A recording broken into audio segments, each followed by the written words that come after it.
Hey guys, welcome back to the channel. As you can see, I am not at the building. I am shooting another video from my computer today. But what I wanted to do was I wanted to take an opportunity to give y'all an update on what's going on because I haven't posted a video in about a month. And I also wanted to answer the most common question that I'm seeing in the comments section. And that question is, how much is this project gonna cost? I've had a lot of interesting viewers or great viewers pointing out that they want to do something similar to this, and they're asking how much it would cost to do this kind of project. So what I've done is I've broke down everything that I've spent on the building up to this point and laid it all out so y'all can get an understanding of what the different bits and pieces of this project cost. Okay, no need to waste time. Let's just jump right in. Up to this point, the entire hangar has been erected by a builder, a contractor. So everything has been subcontracted out through this builder. So I haven't actually started doing much of the work myself yet, other than what you've seen in the previous couple videos. So keep that in mind. Everything I'm about to show you is the cost of hiring someone to do all of this work, at least the cost to hire someone in the Amarillo area. I know that depending on your region, the costs may be very different.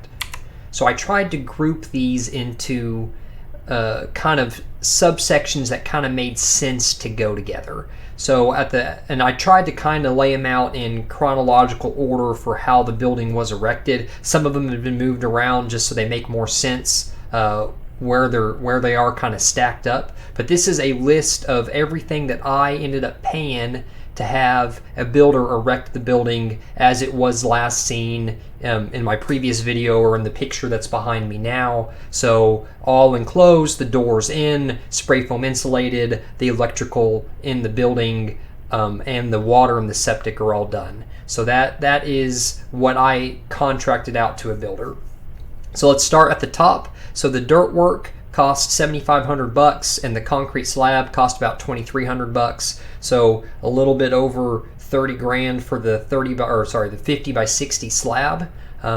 Give you a price range for what the concrete cost. Roughing in the plumbing into the slab was just shy of 4 grand for me. That also included the plumber coming back out and tying the well into the plumbing supply where they stubbed it out from the slab. So that was an extra. He had to come trench from the well back to the hangar in order to plumb the water from the well back into the hangar.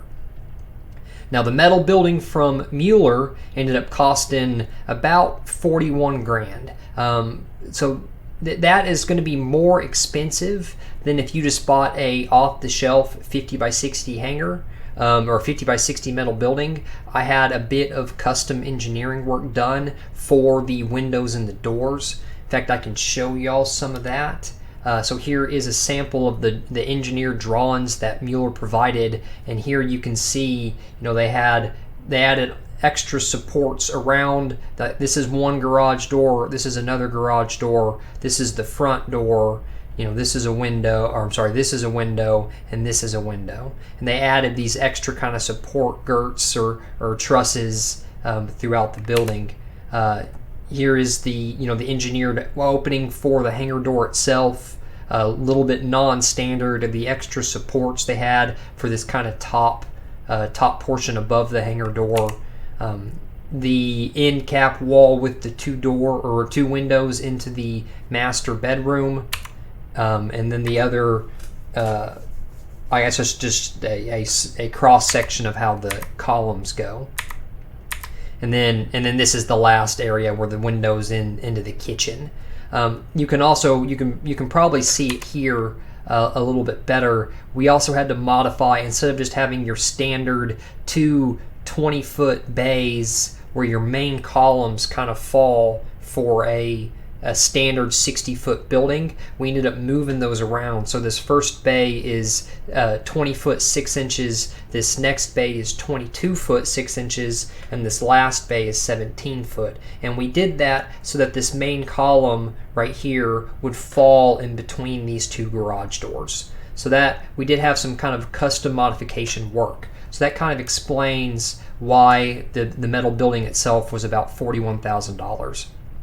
So a little bit more expensive than if you just went and bought a standard 50 by 60 prefab metal building. But we had to have those extra openings added to add the windows and the doors, which brings us to the next cost, which is going to be the windows and the doors. The windows and the doors cost around $8,700, and that was for the front door with the 2 side lights and 1, 2, 3, 4, 5, 6 of the black vinyl windows that I showed in previous videos. That also includes the 2 garage doors, the overhead garage doors. That's in fact about half that cost, a little over half that cost was just for the 2 garage doors.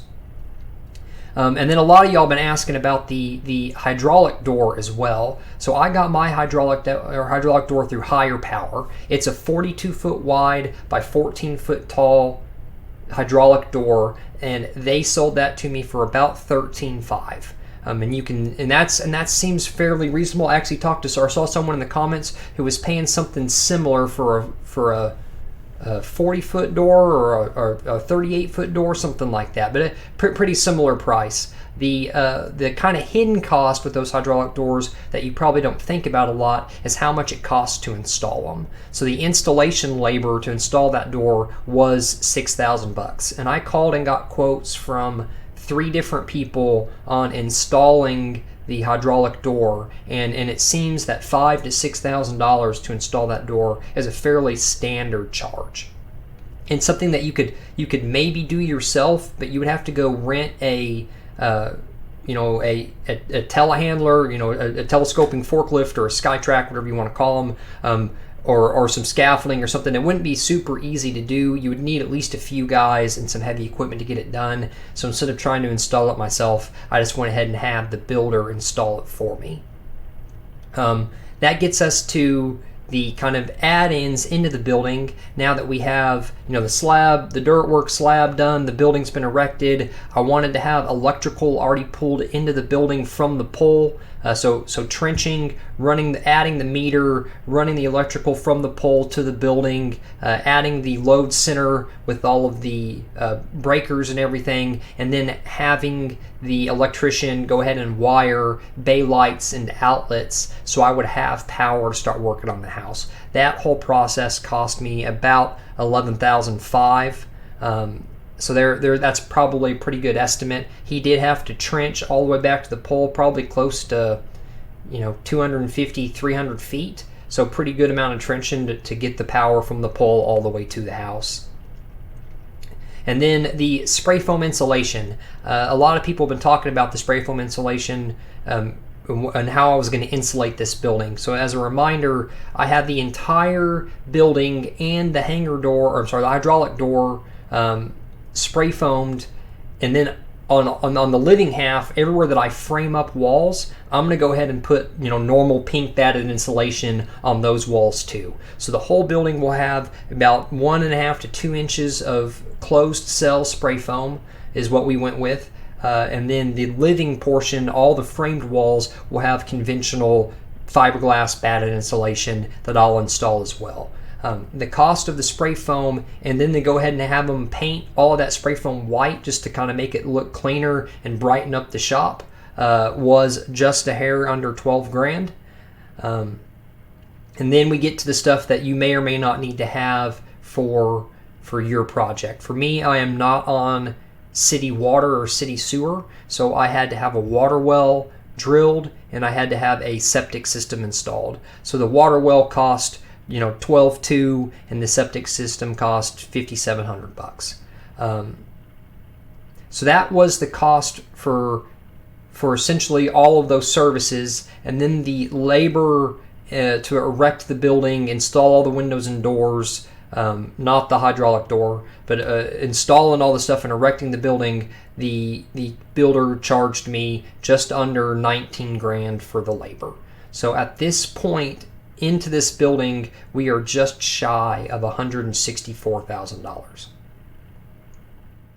All right, so that brings us to an update about where we are now. And where we are now is we are ready to start framing walls. In fact, I have scheduled for the lumber to be delivered this coming Wednesday. So that's December 23rd, the lumber is going to be showing up. So I'm actually flying out to Amarillo today, and I'm going to spend a little over a week out there over Christmas week framing up walls. So my dad is actually going to meet me out there tonight, and we're going to spend about 4 or 5 days framing walls. While my wife has to work over Christmas, unfortunately. But after Christmas, she's actually going to fly out and spend a few days with me out there, and we're going to talk about finalizing some layouts and everything. But we should start framing walls on Wednesday. So let's get into the lumber portion. So that's where we are. We've ordered lumber. Lumber's going to be here Wednesday. I had drawn out these kind of framing plans previously, and I went through and I counted each board that I had for framing the walls, putting all the studs in, putting these kind of main beams out, all the headers and everything over the doors and windows. And then I went in and I did the same thing with the floor joist for the second floor, and I went through and I counted up how many different floor joists of each different type of 2x8 I need. So I'm going to be able to do all my second floor joists with 2x8s. And the question was, how many 2x8x8s do I need? How many 10 footers? How many 12 footers? How many 16 footers? So that's kind of what this drawing helped me figure out. So I have placed an order for lumber, and since we are in or talking about the cost of everything, I'm sure you've probably heard or you've at least seen in the news that lumber prices are at an all-time high right now. So I really spent a lot of money for lumber.